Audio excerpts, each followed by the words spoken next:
Let's have a discussion about Dragon Ball Super Manga Chapter 29.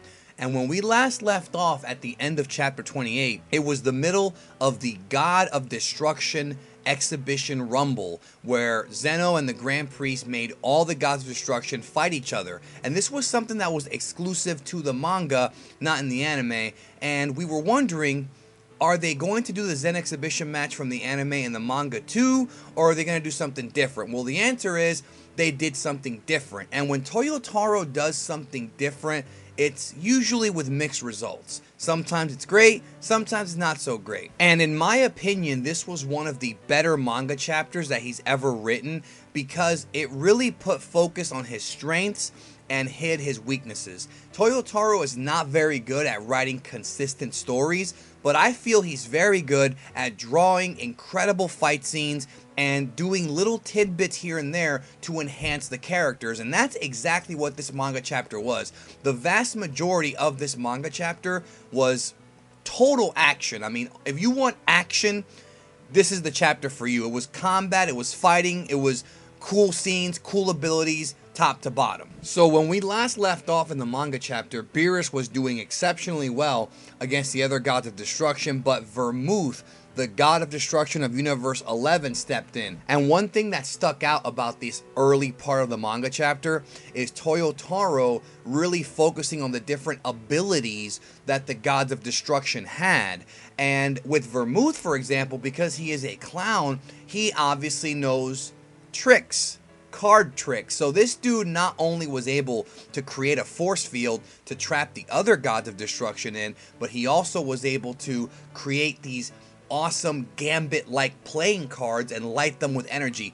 Toyotaro literally took this from Gambit, from the X-Men, and I thought this was awesome. I really like that every God of Destruction has kind of his or her own ability or his or her own technique, and I really wish they would have put this in the anime, but it does give Toyotaro a chance to really shine in the manga and show what they can do. For example, the nine-tailed fox Liquor, the God of Universe 8, he can fire ki blasts from all of his tails, which is going to be a lot of fireballs, and makes it tough for you to avoid. I like things like that. I like that kind of creativity here. And then we have, for example, from Universe 2, Hellas, who has a bow and arrow and uses it to hurt the other Gods of Destruction. And we recently saw in the anime Ribrianne do something similar, and they're from the same universe. So I like the idea of the whole, thematic element of Cupid and love and all that carrying over to the God of Destruction of that universe as well. I mean, it makes sense. Then when it comes to Ramush from Universe 10, his ability is that he can scream so loudly that it shakes everything. Whis himself says that his scream can paralyze your nerves. That's pretty cool, man. So anyways, the art here is absolutely stellar, and the one thing I want to really hammer home about the manga is that because of Japanese television standards and because of the time slot of Super, the anime version of Super is never going to be too violent. There will be some violence, but it's never going to be to that really gory degree than subparts of Dragon Ball Z were. But with the manga, Toyotaro has no limitations, so this actually winds up being one of the coolest fights we've seen because of the battle damage on the Gods of Destruction. These dudes go out there and tear each other apart. They're freaking sitting there bleeding. They're all cut up. Like, Toyotaro really hammered home how strong these guys are, but also how vulnerable they are to each other. And I love that. Now, the last two Gods of Destruction left standing are Beerus from Universe 7 and Quitela from Universe 4. And in the past, both in the anime and in the manga, they have sort of hinted that these guys have heat. Quitela was the guy who beat Beerus in arm wrestling. They don't like each other very much. And I know what many of you are thinking. You're probably wondering, okay, if they are the last two standing, does that mean that they are confirmed the two strongest Gods of Destruction? And I'm going to say maybe.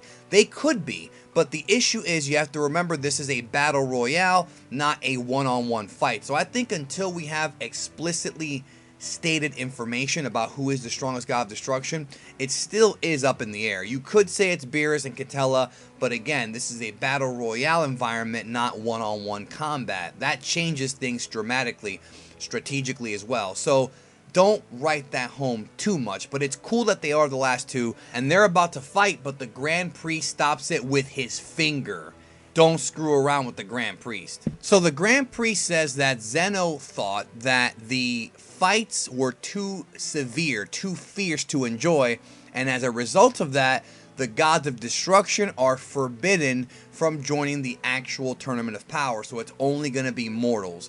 That's an interesting explanation, but I often wonder, wouldn't Zeno want to see a more violent, more fierce fight? I didn't really understand this, but that's what's stated by the Grand Priest. So that does somewhat explain as to why the tournament is going to be mortals only, even though I'll be real with you, I think it would be awesome if they did have the gods on their respective teams. I think that would be fantastic. Maybe in the future. Perhaps someday we'll get another tournament and then we'll see it then. But as of right now, for this tournament, it's just going to be mortals. But these gods of destruction beat the crap out of each other, so much so that the angels step in to heal them, which I thought was kind of cool too. So the Omni Kings, I guess, feel that having this tournament with mortals is more exciting than having it with gods of destruction. And who are the only two mortals that are there right now?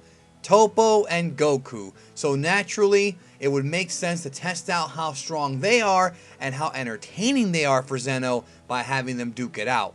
And one thing I did like about this version of the story is that Toppo does not have that irrational dislike for Goku like he does in the anime. He knows that this tournament and the destruction of the universes is not Goku's fault here. So even though we did not get the Zen exhibition match featuring the Universe 9 guys against Universe 7 in the manga, Toyotaro still gave us Toppo versus Goku, and I think the reason for that is because they really wanted to hammer home how strong Toppo was, and they wanted to give us a little clue about Jiren coming up in the very near future. Now, I'm going to tell you right now, point blank, that not only did I thoroughly enjoy this fight in the manga, even more so than in the anime by a significant degree, but to me it might be my favorite, or at least one of my favorite fights in the Dragon Ball Super manga so far.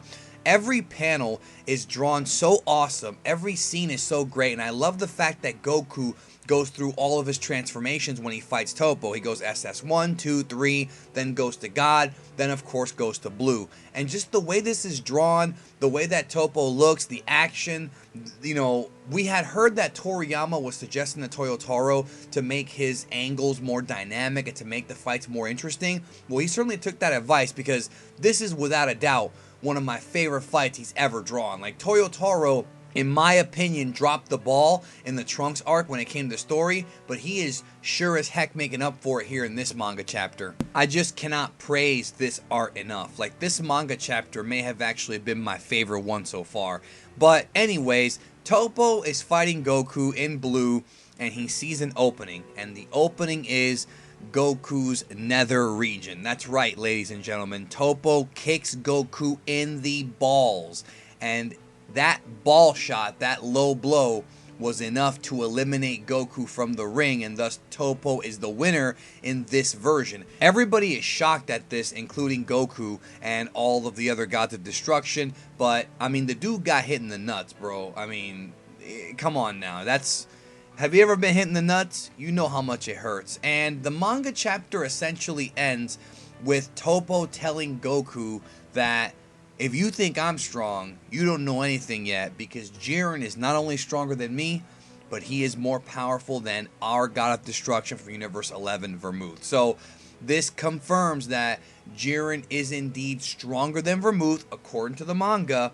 Not necessarily that he's stronger than all the gods of destruction, but certainly Vermouth for sure. And that, again, is a very big moment of praise from Toppo. And of course, if you saw the anime, you know this dude ain't playing around. So anyways, really enjoyable manga chapter. I gotta say, in my opinion, the manga version of the Tournament of Power, when compared to the anime, for this part, just the Zen exhibition versus the Godly Rumble and the Goku Toppo fight, I thought the manga was leaps and bounds better, in my opinion. And I like the anime version too.